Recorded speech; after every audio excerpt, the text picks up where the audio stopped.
morning students. Last class we finished our matrix inversion method to solve the linear equations. And 1.3 நம்ம finish பண்ணோம். ஓகேயா? இதுல நிறைய equations கொடுத்திருந்தேன். நீ solve பண்ணி பார்த்துக்கோ, calculator யூஸ் பண்ணி solve பண்ணி பார்த்துக்கோன்னு சொன்னேன். அது ஏதாவது வரலைன்னா கமெண்ட் பாக்ஸ் போட சொல்லியிருக்கேன் உனக்கு. சரியா? அதில் வரலைன்னா நீ solve பண்ணி வரலைன்னா சொல்லி மிஸ் உனக்கு ட்ரை பண்ணுறேன். ஓகேயா? நம்ம நெக்ஸ்ட் கான்செப்ட் இதான் உனக்கு first chapter last concept input output analysis. This is our 7th class. Okay ma? Input output analysis. Okay ya? பெரிய ஸ்டோரி கொடுத்துருப்பான். இது கிளாஸாக இருந்தால் மிஸ் உங்களுக்கு ரீட் பண்ண வச்சுருப்பேன். புக் இருந்துச்சுன்னா ரொம்ப யூஸ்ஃபுல். சரியா? புக் இருக்கும்போது எடுத்து ரீட் பண்ணிக்கலாம். சரியா? இப்போது input output analysis is a technique which was invented by Professor Wesley V. Leontief. Book back ஒன்வரில் இருக்குது. சரியா? புக் பேக் ஒன்வரில் நம்மளுக்கு இருக்குடா. Professor Wassily A.W. Leontief. Input output analysis is a form of economic analysis based on the interdependency between economic sectors. The method is most commonly used for estimating the impacts of positive or negative economic shocks and analyzing the ripple effects throughout an economy. The foundation of input output analysis involves input output tables. இதில் such tables include a series of rows and columns. இப்படி கொடுத்துருப்பாங்க உனக்கு rows and columns அந்த டேபிள்ஸில் கொடுத்துருப்பாங்க. அதான் உனக்கு read பண்ணுறேன். சரியா?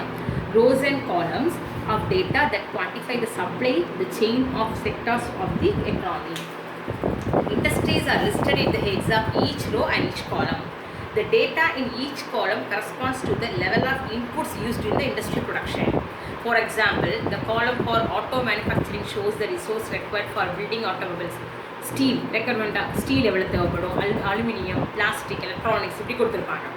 Input output models typically include separate tables showing the amount of labor required per B unit of investment or production. அதில் என்னவும் இருக்குன்னா லேபர் டைம் இருக்கும், அந்த லேபருக்கான செலவு இருக்கும், அந்த காஸ்ட் ஆஃப் லேபரிங் இருக்கும், ஃபைனலாக எவ்வளோ டிமாண்ட் இருக்குது எல்லாமே அந்த டேட்டாவில் இருக்கும். சரியா? Consider a simple economic model consisting of two industries A1 and A2 where each produces only one type of product. ரெண்டு பேரும் ஒரே type only one type of product தான் ப்ரொடியூஸ் பண்ணுறாங்க. Assume that each industry consumes part of its own output and rest from the other industry for its operation.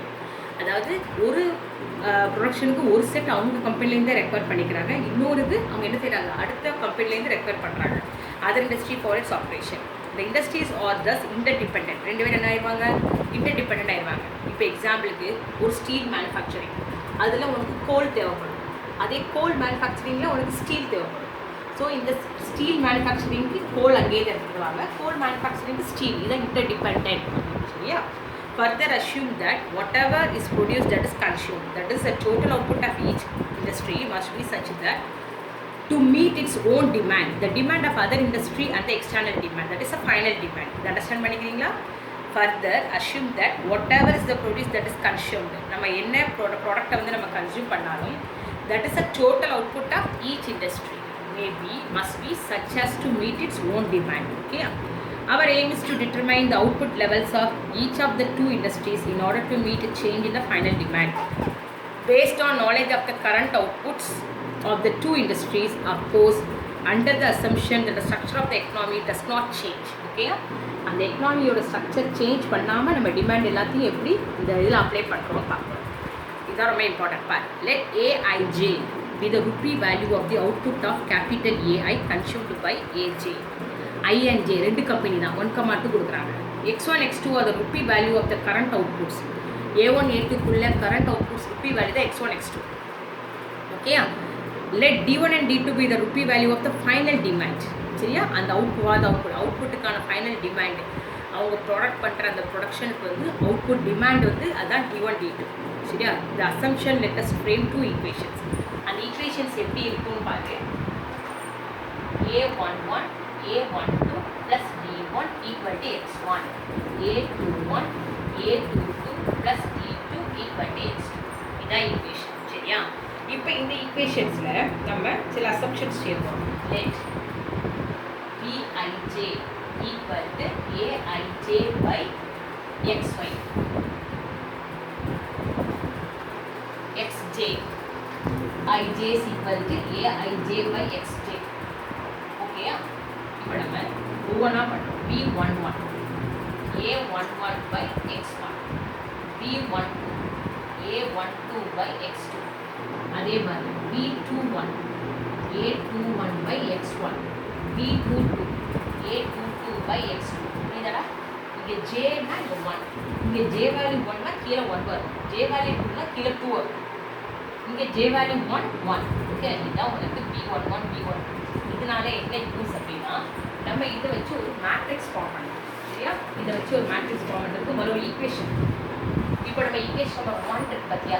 இந்த equation number 1ல் போய் என்ன பண்ண போகிறேன், A11க்கு வேல்யூ போடணும். A11க்கு வேல்யூ என்ன?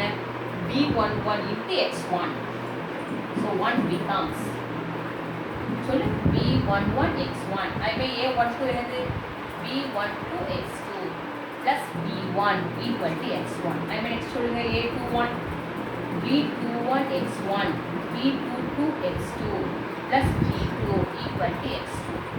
இப்போ நம்ம என்ன பண்ணுறோம் அப்படின்னா இந்த D1 D2 தான் கான்ஸ்டன்ட்ஸ், இதெல்லாம் அங்கே அனுப்ப போகிறோம்.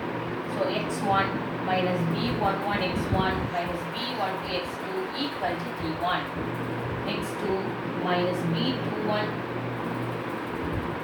first இதழ் minus B21 x1 plus x2 minus B22 x2 equal to D2. ஓகேயா? இது இங்கே x1 வெளியே இருக்கிறேன். இதில் என்ன வரும்? 1 minus B11 equal to D1. இங்கே இதை அப்படியே வச்சுக்கலாம், minus B21 x1. இங்கே x2 வெளியே எடுக்கிறேன். இதில் என்ன வரும்? 1 minus B22. இப்போ நம்ம 1.3ல படித்த மேட்ரிக்ஸ் இன்வர்ஷன் மெத்தட் இங்கே அப்ளை பண்ணுறோம்.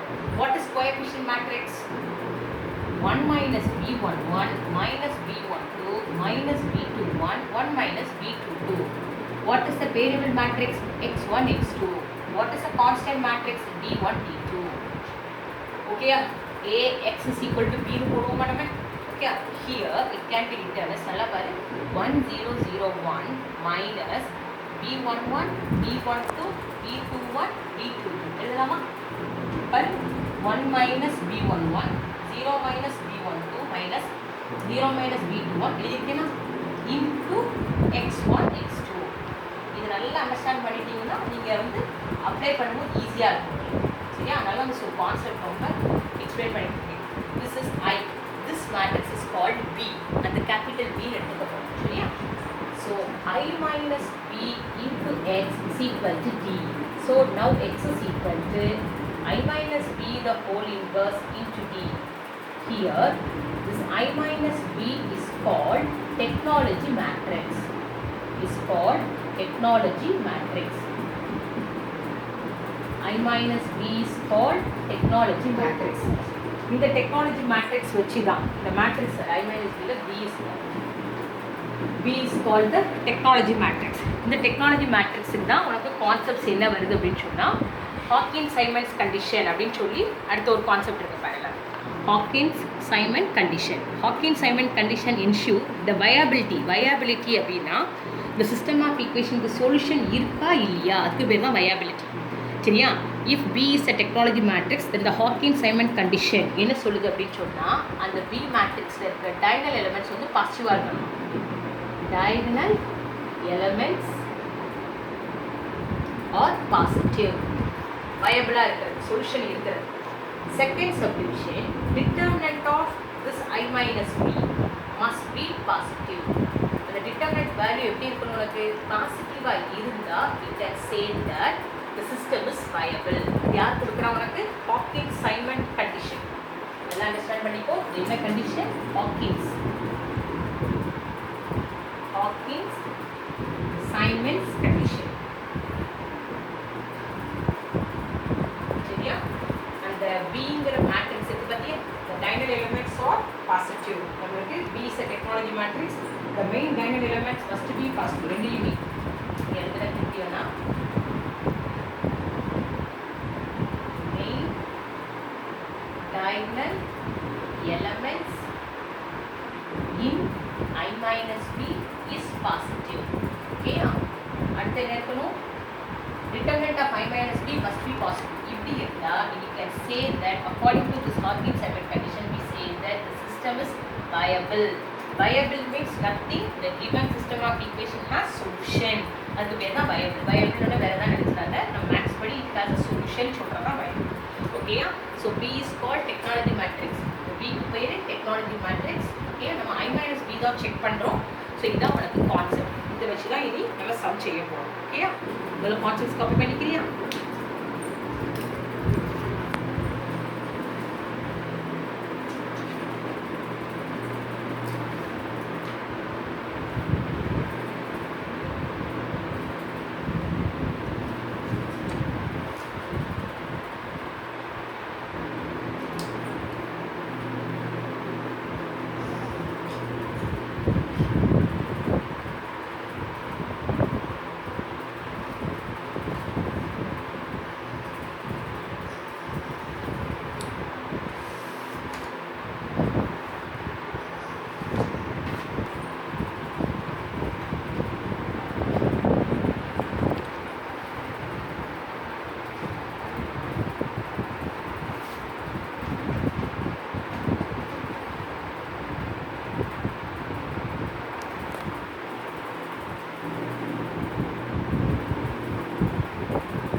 Example 23.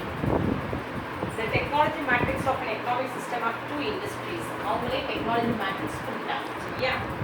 0.8, 0.2, 0.9, 0.7. சரியா?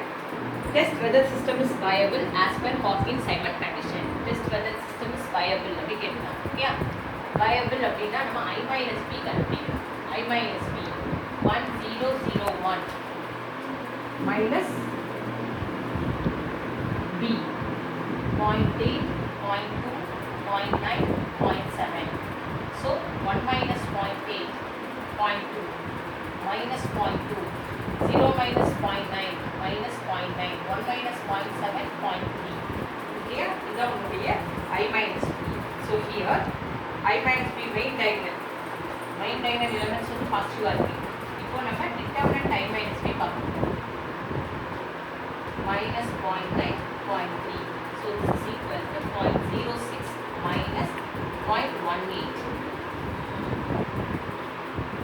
This is equal to minus 0.12, which is less than 0, negative. Therefore, determinant of I minus B is negative. Is negative. Main elements positive are not the negative item. Therefore, the system is not viable. The system is not viable. Okay, understand பண்ணிக்கலாம். இதான் first example. Next example 24. இதெல்லாம் 5 marks supply கேட்பாங்க. Example 24. Well, the following inter-industry transaction table was constructed for an economic of the year 2016. இது உனக்கு அந்த table போடுறேன். சரியா? Industry 1, 2. Here also 1, 2 requirements. சரியா? 500, 1600. Here 1750, 1600. Here labor 250. So இவ்வளவு add பண்ணா total. Total is equal to 2500. இங்க labor எவ்வளவு ஆகுதுன்னா 4800. So 8000. சரியா? இது வந்து உனக்கு requirement.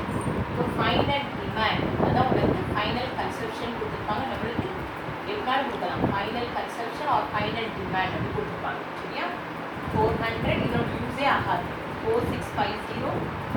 Here the total is 5050. சரியா? ஓகே, இந்த ஃபைனல் கன்செப்ஷன் எப்பவுமே யூஸ் ஆகாது. Next total output.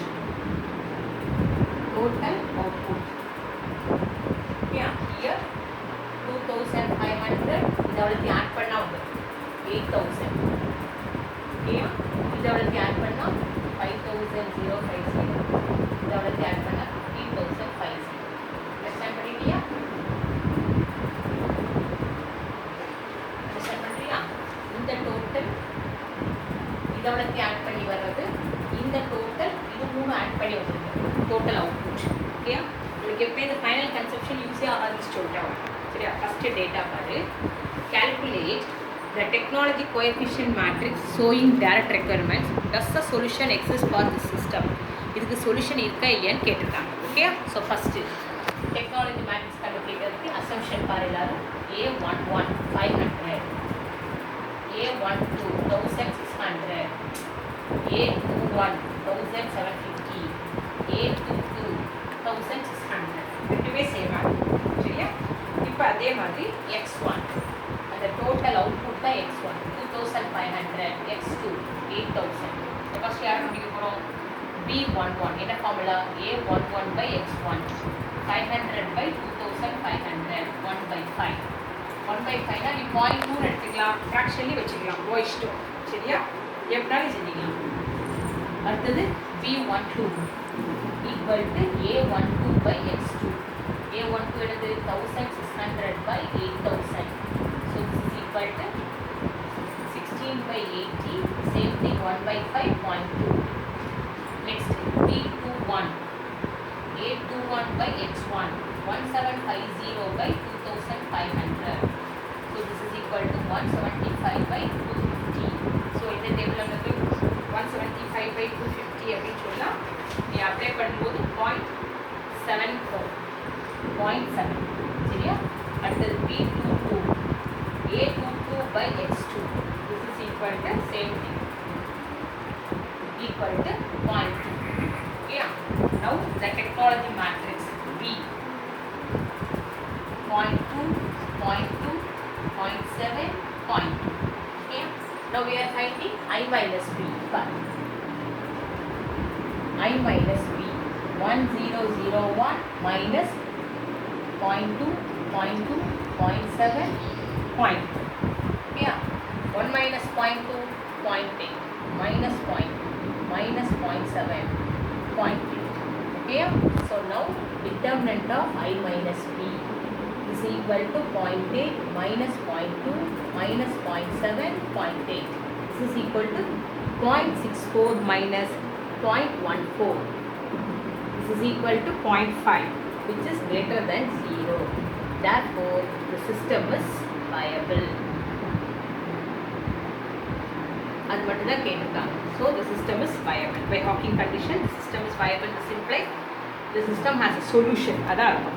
உனக்கு diagonal elements of I minus B பாசிட்டிவாகவும் இருக்குது, இதோட வேல்யூ greater than 0 இருக்குது. ரெண்டு கண்டிஷன் இருக்குது. எழுதிக்கணும். The main diagonal elements of I minus B are positive. அப்படிதானே? இப்போ இந்த ரெண்டு பாசிட்டிவாக இருக்குது. And determinant I minus B is positive. Therefore, the system is, according to our Hawking-Simon condition, the system is viable. Therefore, it has a solution. The system has a solution. Okay? That's viable. This implies the system has a solution. That's the concept. Okay? Understand பண்ணுறீங்களா? இப்போ இந்த ப்ராசஸில் நம்ம viability மட்டும் பார்த்தோம். அடுத்த example எப்படி வருதுன்னா இந்த வயபிலிட்டி செக் பண்ணி சொல்யூஷன் கண்டுபிடிப்பேன். அதுதான் நெக்ஸ்ட் எக்ஸாம்பிள். ஓகேயா?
columns correct.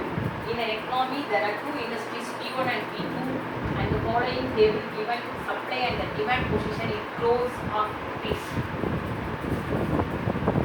production sector.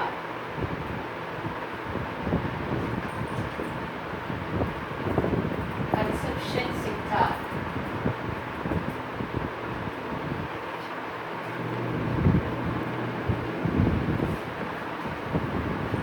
Final demand.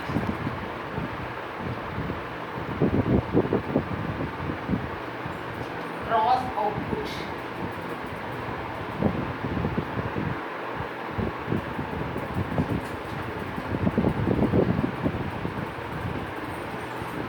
P1, P2, 10, 25, 20, 30, 15, 10, 15, 60. Here, determine the output. Determine the output when the final demand changes. Final demand changes to 35 for P1 and 42 for P2. Okay, yeah?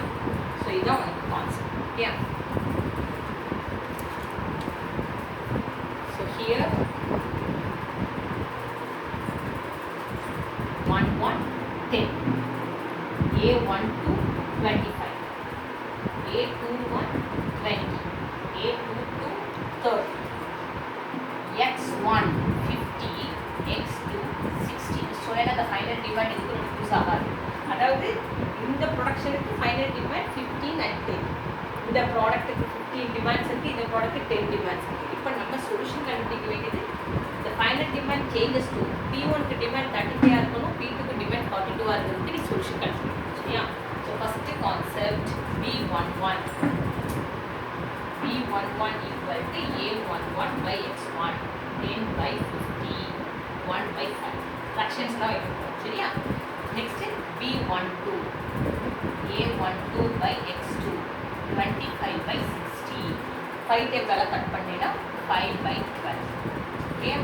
Next B21 equal to A21 by X1 20 by 50 answer 2 by 5. B22 is equal to A22 by X2 30 by 60 answer 1 by 2. Now the matrix B can be written as 1 by 5, 5 by 12, 2 by 5, 1 by 2. Okay, so first I I minus B.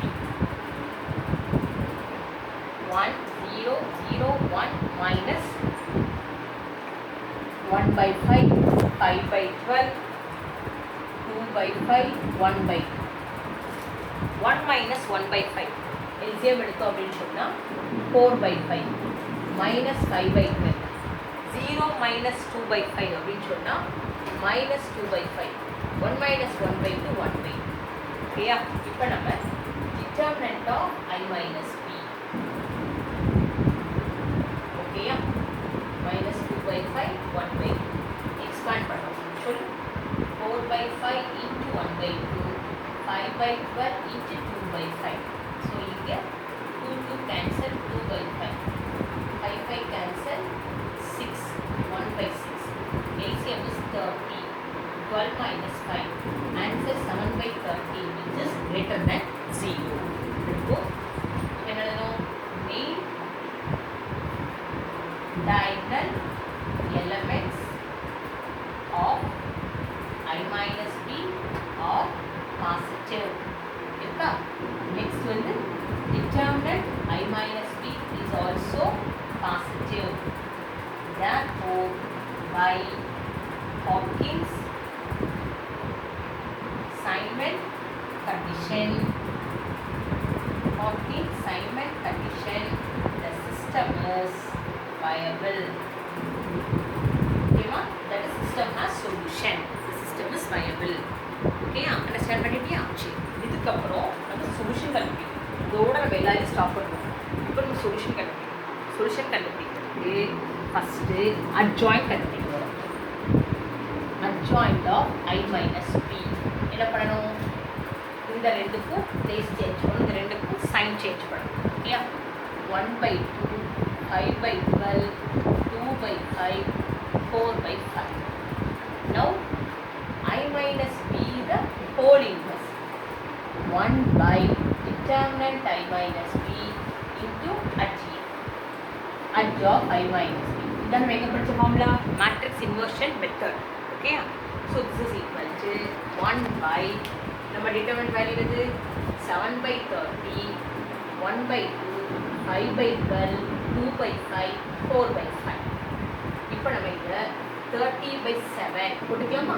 1/2, 5/12, 2/5, 4/5. Miss என்ன பண்ணுறேன், இது 30 உள்ளே கொண்டு போகிறேன். அப்படி போனால் இது 15. Okay, அங்கே என்ன வந்திருக்கும்? 25/2 வந்திருக்குமா? 30 உள்ளே கொண்டு போகும்போது 5/12 அப்படின்னா 25/2 வந்துடும். இங்கே 6 2s are 12, இங்கே 6 4s are 20. ஒன்று மட்டும் தான் ஃப்ராக்ஷன் இருக்கும், மற்றெல்லாம் உனக்கு இருக்கும். இல்லையா? Now x is equal to I minus b the whole inverse into d. So 1/7, 15, 25/2, 12, 24 into d. The d is the final demand, 35 and 42. சரியா?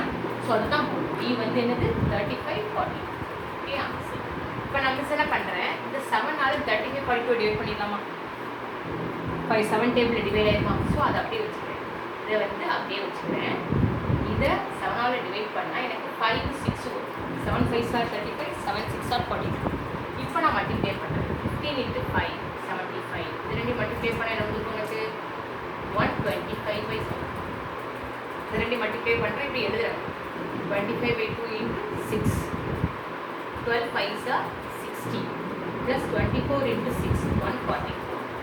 So here இது ரெண்டு கட் பண்ணால் 3, 151, 75 plus 75, 150 வந்து. இங்கே என்ன வந்து உனக்கு 204. Okay, 150 and 204. So the final solution என்னன்னா, production, the output of industry P1, output for industry P1 is 150 crores, for P2 is 204 crores. அவ்வளோதான் ஆன்சர். சரியா? இதுதான் same. Output for P1 is 150 crores.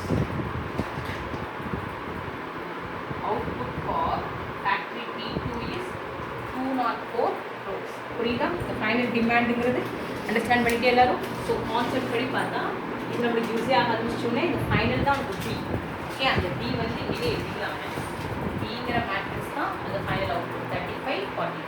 ஓகேயா? ஸோ இதுதான் ப்ராப்ளம். இப்போது இதில் tablet காலம் கொடுத்து நீ எல்லாம் அது இது பண்ண. அடுத்த எக்ஸாம்பிள்ஸ் எப்படி இருக்குன்னா, நீனே தான் டேப்லெட் காலமே போகணும். ஸோ அந்த கொடுத்துருக்க கான்செப்டை ரீட் பண்ணி நம்ம டேப்லெட் காலம் போட்டு அதுக்கப்புறம் அஷ்யூம் பண்ணி அதுக்கப்புறம் இதை அவ்வளோ செய்யணும். ஓகேயா? ஸோ டைம் இருக்கா பார்ப்போம். காப்பி பண்ணிக்கோ எல்லாரும். At the same time exercise 1.4ல ஃபஸ்ட்டு 3 சம்ஸ் ஹோம்ஒர்க் ட்ரை பண்ணுங்க. சரியா? First 3 sums homework try. மொத்தம் 7 சம்ஸ் இருக்குது.